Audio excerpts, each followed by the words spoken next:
சற்று முன் ராகுல் காந்தியை சுற்றி வளைத்த காவல்துறையால் பரபரப்பு, அதிர்ச்சியில் காங்கிரஸ் கட்சியினர். வாங்க அது என்ன தகவல் என்று விரிவாக பார்க்கலாம். காங்கிரஸ் தலைவர் ராகுல் காந்தியின் மீது வழக்கு தொடர காவல்துறைக்கு பரிந்துரைத்திருப்பதாக அசாம் முதலமைச்சர் சர்மா கூறியுள்ளார். ராகுல் பொதுமக்களை தூண்டிவிட்டுவதாக குற்றம் சாட்டியுள்ளார்.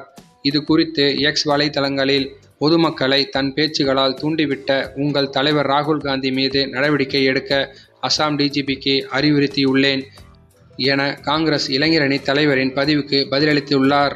காங்கிரஸ் இளைஞரணி தலைவர் பதிவிட்ட காணொலியில் காங்கிரஸ் ஆதரவாளர்கள் சாலை இரும்பு தடுப்புகளை சேதப்படுத்தும் காட்சிகள் இடம்பெற்றிருந்தன. இது நக்சலைட்டுகளின் தந்திரம் என அசாம் முதல்வர் கூறியுள்ளார்.